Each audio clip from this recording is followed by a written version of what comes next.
Bab 545, Tersesat di Pegunungan, halaman 1/4. Lin Yu tidak bisa menahan nafas lega ketika dia mendengar apa yang dia katakan. Dia jelas tidak menyangka pria botak itu akan setuju dengan begitu bahagia.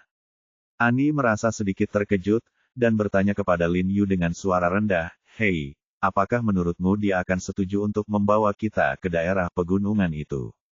Meskipun Baldi setuju untuk menjadi pemandu mereka, Baldi tidak tahu bahwa mereka akan pergi ke daerah pegunungan itu. Daerah itu dikelilingi oleh pegunungan yang dalam dan hutan tua.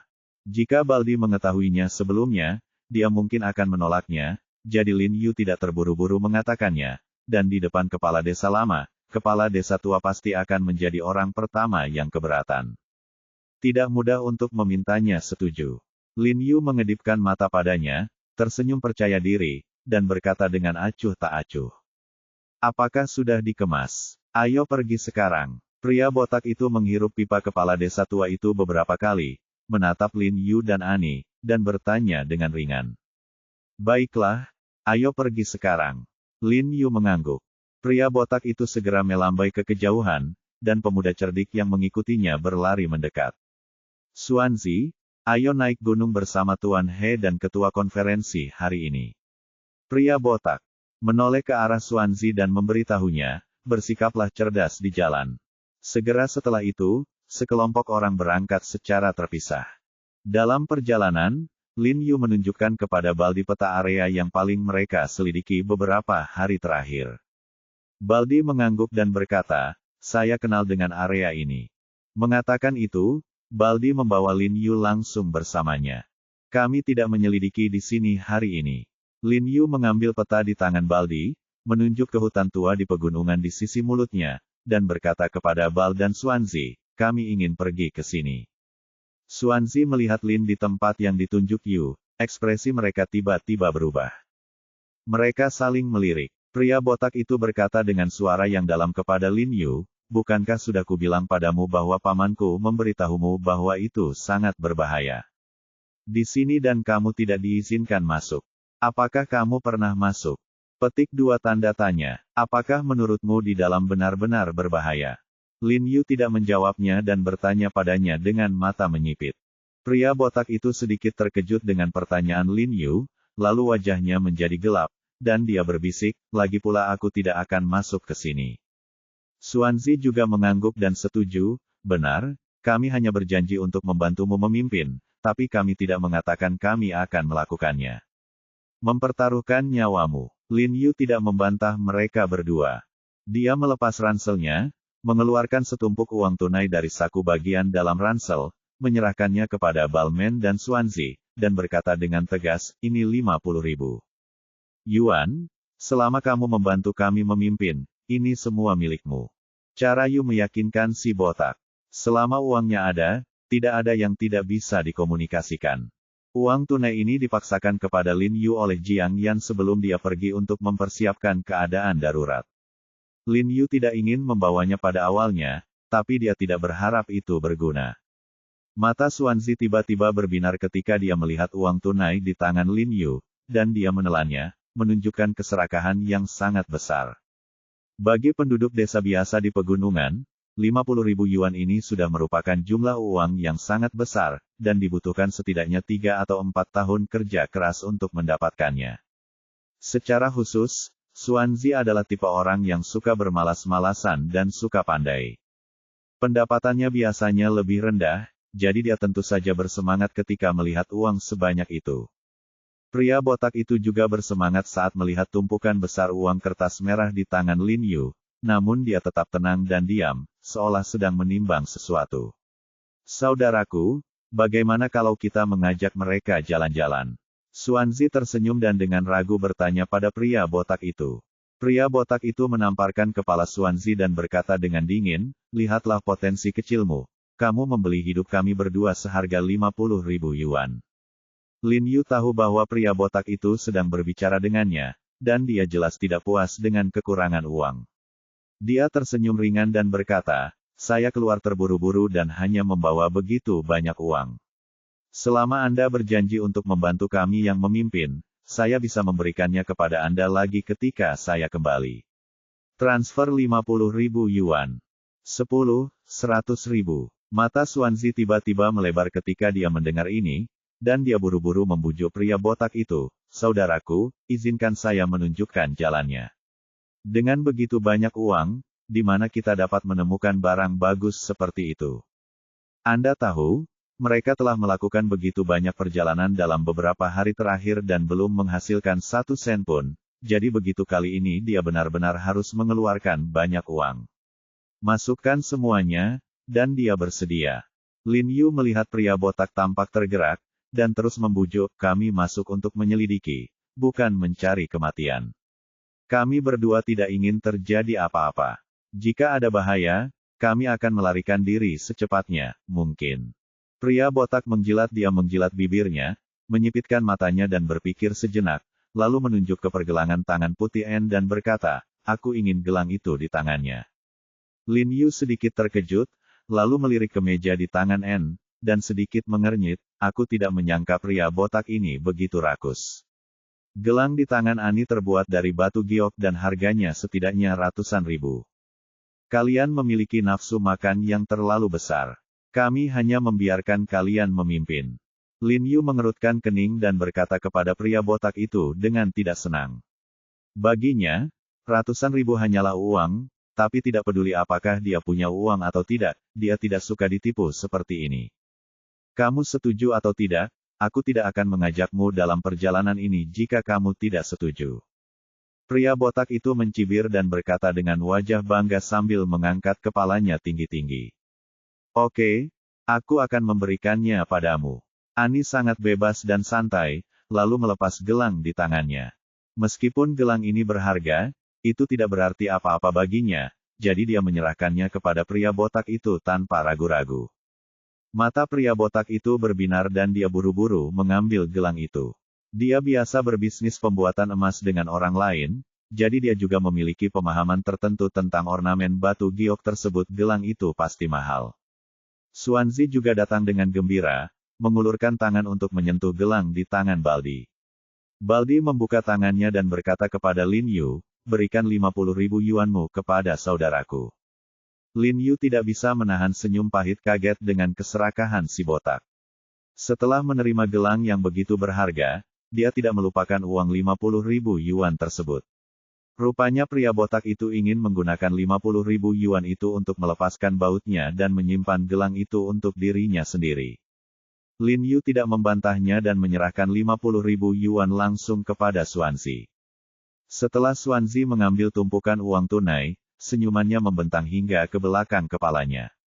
Dia mengucapkan terima kasih berulang kali kepada Lin Yu dan berkata dengan nada datar, "Saudaraku, berikan tasmu, dan aku akan membawakannya untukmu." Mengambil uang seseorang. Qian Kai melakukan sesuatu untuk orang lain. Setelah Xuanzi memasukkan uang itu ke dalam sakunya, dia segera menjadi perhatian. "Aku tidak membutuhkannya. Kamu bisa membantu Presiden N mengambilnya." Lin Yu menggelengkan kepalanya dan berkata, lalu memberi isyarat kepada N untuk memberikan tas itu kepada Xuanzi untuk dibawa. Makanan, peralatan, dan perlengkapan positioning di dalam tas gunung ini memiliki berat total puluhan kilogram, yang sungguh menyulitkan Ani. Ani tidak menolak dan langsung memberikan tas itu kepada Xuanzi. "Sudah kubilang, kamu harus mendengarkanku saat kamu masuk. Jika aku menyuruhmu pergi, kamu harus pergi." Pria botak itu memotong dahan dan puing-puing di sekitarnya dengan penebang kayu di tangannya sambil berjalan. "Itu wajar." Lin Yu mengangguk dan berkata, "Apakah kamu menemukan sesuatu saat memasuki hutan itu?" Bab 545, Hilang di Pegunungan, halaman 2/4. "Ya, Kakak Bal, apa yang kamu lihat saat memasuki hutan itu tahun itu?" Xuanzi tiba-tiba menjadi tertarik dan bertanya dengan rasa ingin tahu. Ekspresi pria botak itu berubah, dia kembali menatap Lin Yu dan Ani, lalu berkata dengan suara muram, "Saya pergi ke hutan untuk mengumpulkan bahan obat yang berharga untuk dijual demi uang, tetapi setelah berjalan 7 atau 8 mil ke dalam hutan, saya mendengar suara aneh." Mata Lin Yu dan yang lainnya dipenuhi dengan rasa ingin tahu, suara yang aneh. "Saya tidak tahu, itu bukan suara manusia atau suara binatang." Cahaya dingin di matanya, yang membuat orang merasa sedikit murung.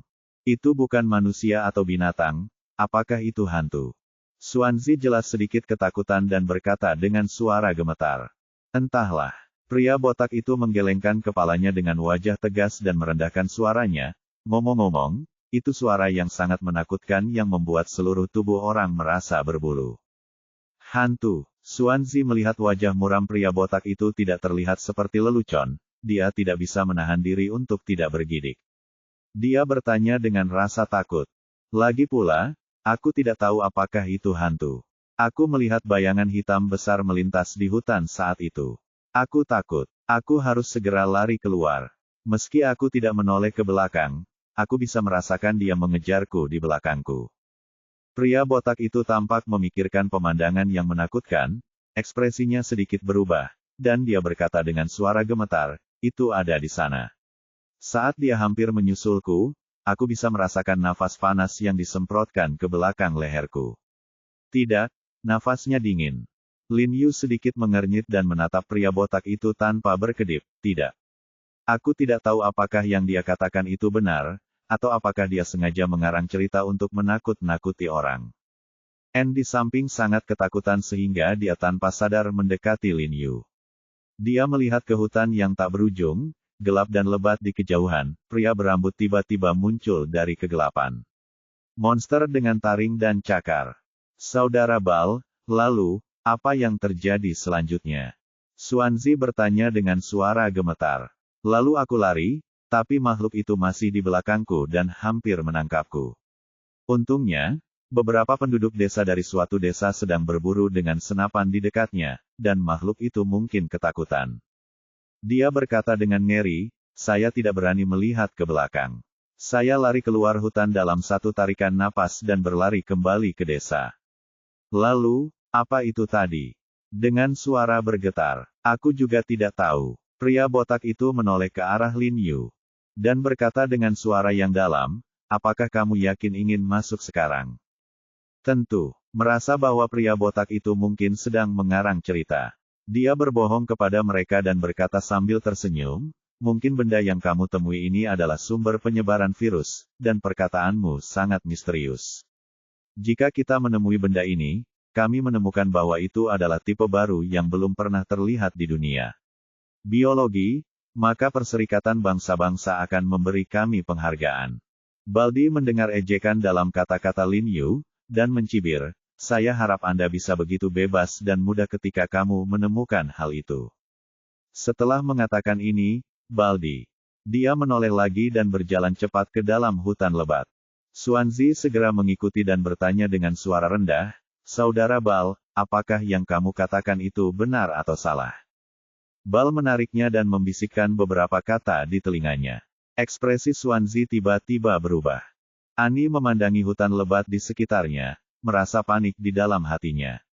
Dia bertanya pada Lin Yu dengan suara rendah, Hei, menurutmu apa yang dia katakan itu benar atau salah? Jangan khawatir, selama aku di sini, meskipun ada hantu, aku masih bisa menghadapinya. Lin Yu tersenyum ringan pada Ani dan berkata tidak setuju. Dia sendiri adalah hantu, jadi bagaimana dia bisa takut pada hantu? Oleh karena itu, tidak peduli apakah perkataan Baldi itu benar atau salah, dia tidak bisa ditipu. Karena mereka berangkat pagi-pagi sekali dan berkonsentrasi dalam perjalanan, mereka tiba di tepi hutan pegunungan yang dalam di peta sekitar jam 10 pagi. Sebelum masuk, Baldi bertanya lagi pada Lin Yu apakah dia benar-benar ingin masuk. Setelah menerima jawaban tegas Lin Yu, pria botak segera berjalan cepat ke dalam. Pada awalnya hutan ini tidak jauh berbeda dengan hutan di luar, namun semakin jauh Anda melangkah, Anda akan menemukan bahwa pepohonan di gunung ini semakin tinggi dan lebat, vegetasinya semakin lebat, dan spesiesnya semakin kaya adalah perasaan hutan primitif. Sangat mirip dengan pegunungan dalam dan hutan tua yang tidak dapat diakses di Tiongkok Timur Laut. Pada analisa akhir, mungkin karena hampir belum ada orang yang masuk ke dalam hutan ini, sehingga tampilan alamnya relatif terjaga dengan baik dan tidak dirusak oleh manusia. Dan seperti yang diharapkan Lin Yu, ada banyak spesies di hutan ini yang belum pernah mereka lihat sebelumnya, termasuk jangkrik hijau sebesar telapak tangan, dan katak pohon dengan tubuh transparan dan berwarna-warni. Mata Anne melebar ketika dia melihat begitu banyak spesies langka, dan dia buru-buru dengan hati-hati memasukkan spesies mencurigakan tersebut ke dalam kotak logam. Saat Annie dan Lin Yu sedang belajar, pria botak terus melihat sekeliling dengan waspada, mengetahui bahwa meskipun hutan tampak damai dan tenang, ada bahaya yang tersembunyi di mana-mana. Xuanzi mengecilkan lehernya, mengikuti pria botak, dan dengan cermat memperhatikan segala sesuatu di sekitarnya. Keempat orang itu berjalan, dan tanpa mereka sadari, hari sudah lewat tengah hari, dan mereka sudah memasuki 3 atau 4 kilometer ke dalam hutan, jadi mereka berhenti untuk istirahat dan makan. Setelah Baldi dan Xuanzi selesai memakan biskuit yang sudah dikompres, mereka langsung meminum air dingin. Anne hendak memberitahu mereka bahwa tidak baik minum air dingin terlalu banyak setelah makan, namun mereka berdua meminum semua air yang ada di botol masing-masing. Pria botak itu menundukkan kepalanya dan melirik arloji di pergelangan tangannya, dan berkata dengan suara yang dalam, "Perjalanan kita masih panjang dari sini, dan hari ini tidak ada matahari, jadi hari sudah gelap, jadi kita harus melakukannya. Kembalilah secepat mungkin, kalau tidak kita tidak akan bisa kembali setelah gelap. Kamu harus mempercepat. Dalam 1 jam, kita akan berbalik dan kembali." Lin Yu melihat ke atas melalui celah di pepohonan di langit yang penuh awan. Melihat apa yang dikatakan pria botak itu masuk akal, dia mengangguk dan setuju. Setelah berjalan beberapa saat, Xuanzi langsung memegangi perutnya dan berteriak. Kepalanya dipenuhi teriakan dingin, lalu dia menghirup udara dingin sambil berkata, "Perutku sakit, silakan saja, aku akan cari tempat untuk buang air besar." Annie mendengarkan. Melihat perkataan Xuanzi yang begitu vulgar, mau tak mau aku mengerutkan kening dan memandangnya dengan jijik. Setelah mengatakan itu, Xuanzi berbalik dan berjalan ke rerumputan di sampingnya. "Tunggu, aku bersamamu. Kamu mencari kematian jika kamu pergi sendiri." Pria botak memanggilnya dengan dingin, lalu menoleh ke Lin Yu dan Annie dan berkata, "Jika kalian berdua ingin merasa nyaman untuk sementara waktu, salah satu dari kalian pasti ada di sini. Lihatlah sekeliling, karena banyak serangga dan ular berbisa yang warnanya sama dengan rumput dan dedaunan. Jika digigit, kamu akan mati atau cacat." Juga memperhatikannya ketika dia datang. Warna tubuh banyak serangga sama dengan batang pohon dan daun. Jika tidak diperhatikan dengan teliti, Anda tidak dapat membedakannya. Dan beberapa di antaranya memang mengandung racun tertentu. Sebenarnya perkataan Baldi terutama merujuk pada Anne, karena ketika laki-laki buang air kecil, dia berdiri dan tidak perlu khawatir digigit di bagian pantat. Resiko digigit hanya saat buang air besar, tapi perempuan berbeda. Bab 545, Hilang di Pegunungan, halaman 3/4. Annie menjadi pucat ketika mendengar ini, tetapi untungnya, untuk menghindari ketidaknyamanan di hutan lebat akhir-akhir ini, dia telah mengendalikan makan dan minumnya dengan sangat baik, dan pada dasarnya melakukannya setelah kembali ke kamp militer. "Oke, kalau begitu pergilah bersamanya. Ayo berjalan lebih jauh." Lin Yu mengangguk dan menyuruh Baldi dan yang lainnya untuk memperhatikan keselamatan. "Kalian coba pelan-pelan dan jangan melangkah terlalu jauh. Aku akan segera menyusul kalian dan kita harus kembali." Petik 2. "Oke." Lin Yu setuju, lalu mengangkat kakinya untuk pergi. Tiba-tiba dia teringat sesuatu, dan segera memanggil pria botak itu, melambai padanya, dan berkata, "Serahkan gelang itu padaku untuk diamankan dulu." Tiba-tiba berubah, menatap Lin Yu dengan dingin dan berkata, "Kamu tidak bisa mempercayaiku. Kita baru bertemu beberapa kali. Aku ingin mengatakan bahwa aku percaya padamu. Apakah kamu percaya?" Yu tersenyum ringan padanya dan berkata. Pria botak itu mendengus dingin, lalu menyerahkan gelang di pelukannya kepada Lin Yu, lalu berbalik dan mengambil Xuanzi untuk kenyamanan. Anne merasa lega saat melihat Lin Yu meminta gelang itu. Dengan sifat Baldi yang suka mencari uang, Baldi tidak akan meninggalkan mereka sendirian selama gelang itu ada di tangan mereka. Lin Yu membawa Annie dan terus berjalan ke dalam, tetapi dengan kecepatan yang sangat lambat untuk memastikan pria botak itu dapat segera menyusul. Tapi mereka telah pergi lebih dari setengah jam, dan pria botak itu masih belum datang. Lin Yu tidak bisa menahan diri untuk tidak melirik arlojinya dengan bingung. Sudah lama sekali, kenapa dia belum juga datang? Lin Yu melihat ke dalam hutan yang gelap, sedikit mengernyit, dan berkata dengan suara yang dalam, tidak, kita tidak bisa masuk lebih jauh. Ayo kembali untuk mencari mereka. Lin Yu segera berbalik dan berjalan kembali dengan Ani. Karena jarak mereka hanya beberapa ratus meter, mereka dengan cepat menemukan tempat di mana mereka baru saja berpisah, tetapi lingkungan sekitar sepi dan tidak ada orang di sekitar. Botak, Xuanzi. Lin Yu mengerutkan kening dan berteriak ke arah dalam rumput tempat Bal dan Xuanzi masuk, tapi tidak ada gerakan di dalam. Pria botak, Xuanzi. Lin Yu berteriak lagi, dan firasat buruk muncul di hatinya. Dia, apakah mereka akan pergi? Ani tampak pucat saat ini dan bertanya dengan suara rendah. Seharusnya tidak. Lin Yu mengerutkan kening dan berkata dengan bingung, mereka hanya mengambil 50.000 yuan. Dibandingkan dengan gelang ini, tidak ada gunanya disebutkan. Lin Yu hanya khawatir pria botak itu akan meninggalkannya dan jadi mereka meminta gelang itu.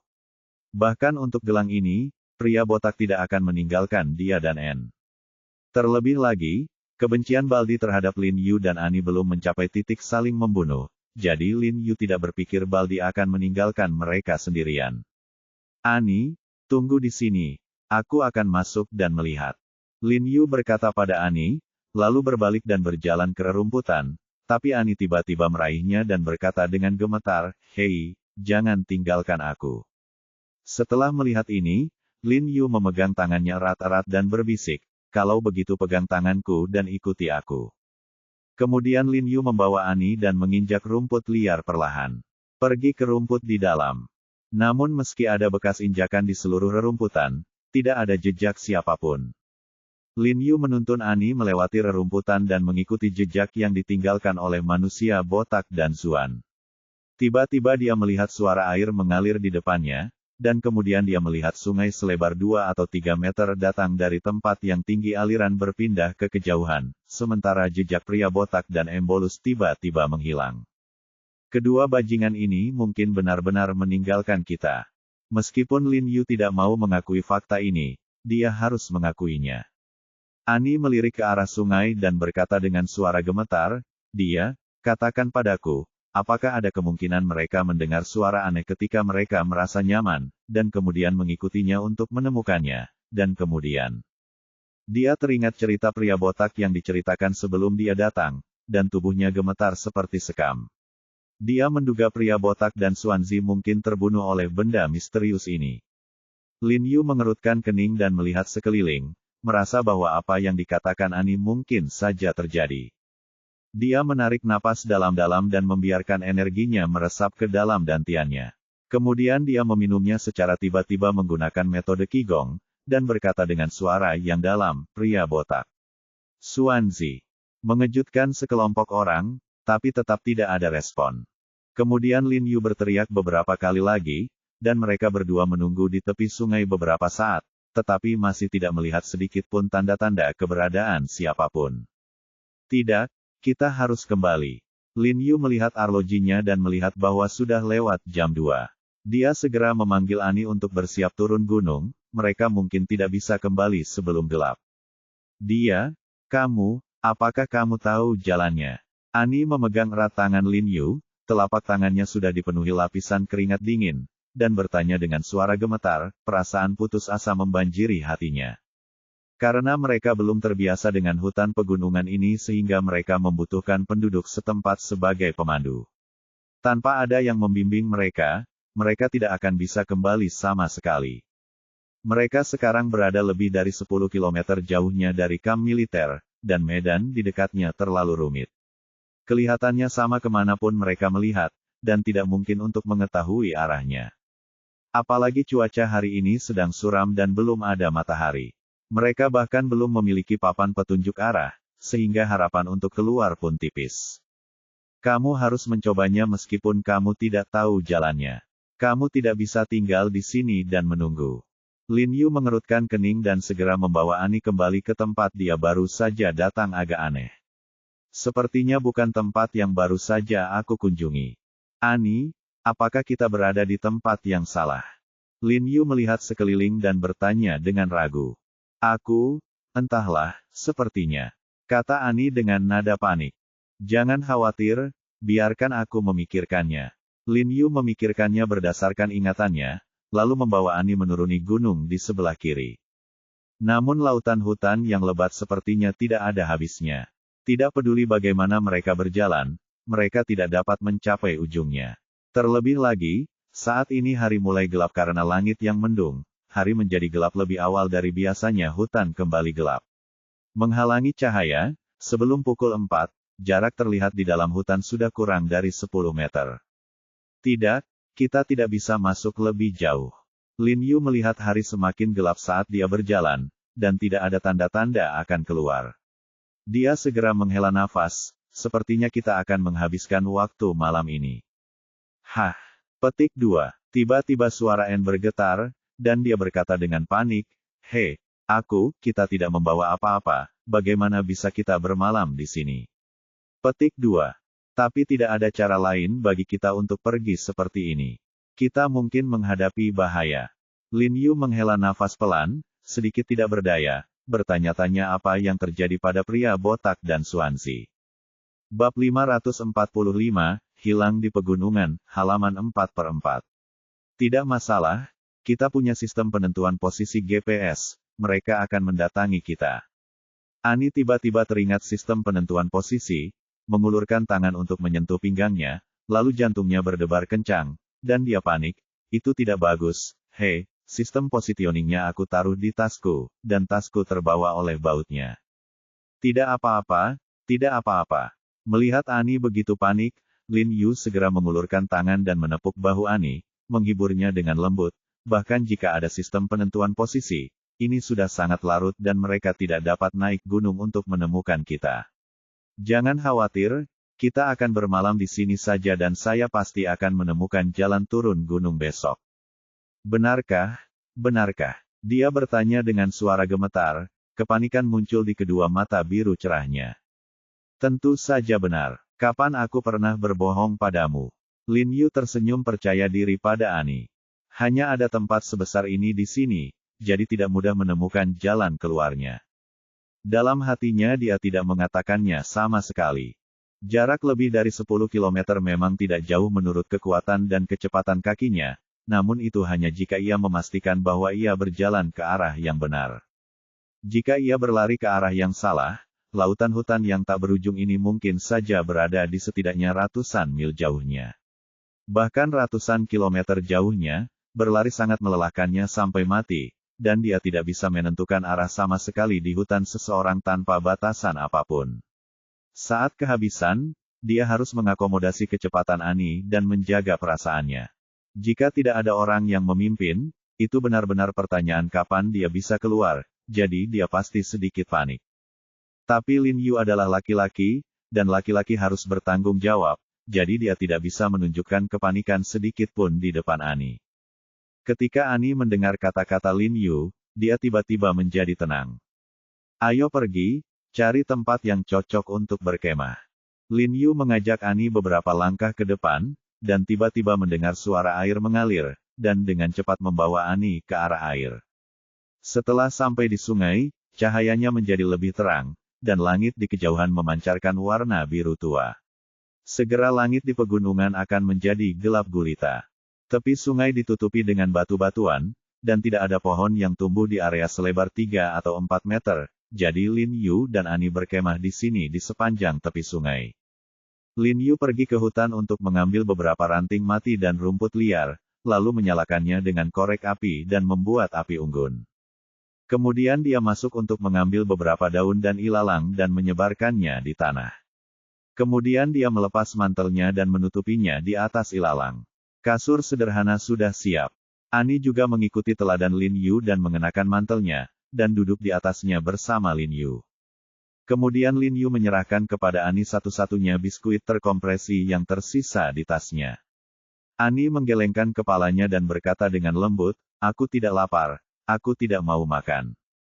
Dia tahu bahwa ini mungkin satu-satunya makanan yang tersisa di tas Lin Yu, jadi dia malu untuk memakannya. "Aku juga tidak mau memakannya, ini kering." Lin Yu tersenyum, lalu mengedipkan mata pada Ani dan berkata, aku akan memanggang ikannya untukmu, oke? Ikan bakar, senyum lebar, bertanya-tanya, di mana ikannya?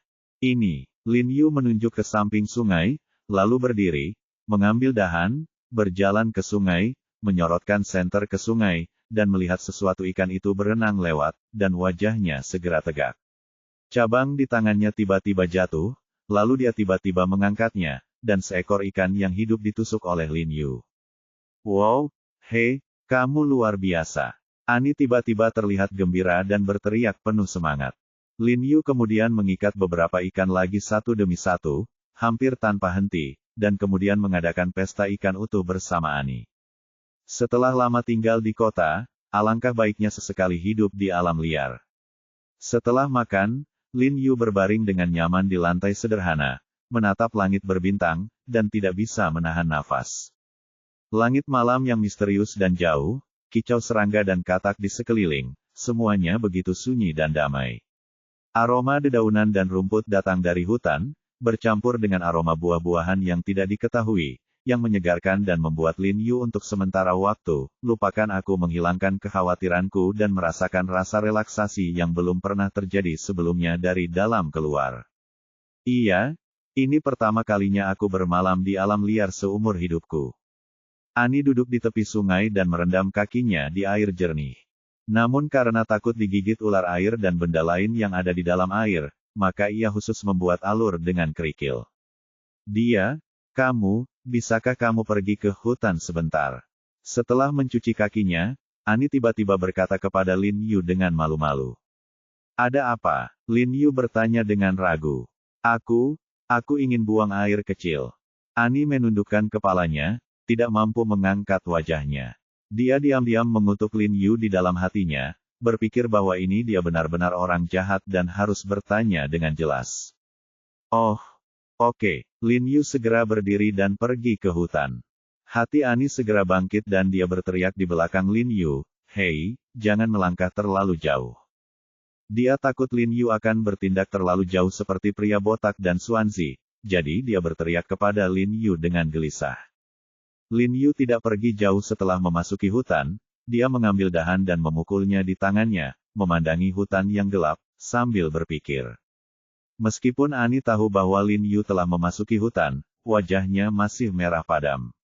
Untuk menghindari digigit serangga beracun saat memasuki hutan, dia hanya bisa pergi ke sungai, tapi ini adalah ruang terbuka di hutan, dia pasti akan pergi, bahkan jika Lin Yu adalah seorang pria sejati dan tidak memandang penjahat. Suara air yang mengenai batu saat dia merasa nyaman akan tetap mencapai telinga Lin Yu. Jadi jika memungkinkan, seluruh wajahnya menjadi merah karena malu. Dia tidak pernah membayangkan bahwa suatu hari dia akan begitu malu di depan seorang pria. Pada saat ini, Lin Yu yang sedang berdiri di tepi hutan memang mendengar suara aneh, tapi itu bukan suara Ani yang sedang buang air kecil, melainkan suara aneh. Dia mengerutkan kening. Wajahnya tiba-tiba terkejut, dia menoleh dan melihat jauh ke dalam hutan tempat suara aneh itu berasal, dan berkata dengan dingin, apa itu? Lalu dia segera menyorotkan senter ke depannya, tapi dia hanya melihat apa yang dilihatnya. Pohon-pohon keras yang ditumbuhi lumut dan ilalang berdiri diam, tanpa ada makhluk mencurigakan lainnya. Lin Yu menarik napas dalam-dalam, berbalik dan berjalan ke sungai. Saat ini, Ani sudah mengemasi pakaiannya dan datang, dan bertanya dengan cemas, hei, apa yang terjadi? Tidak apa-apa. Lin Yu tersenyum tipis padanya dan berkata, ada banyak hewan di hutan, jadi itu tidak bisa dihindari. Akan ada beberapa gerakan. Kamu tidur dulu dan aku akan duduk di sini dan menonton. Petik 2. Oke, kalau begitu bangunkan aku nanti dan aku akan bangun dan melihatmu tidur. Kemudian Ani berbaring di lantai yang telah disiapkan.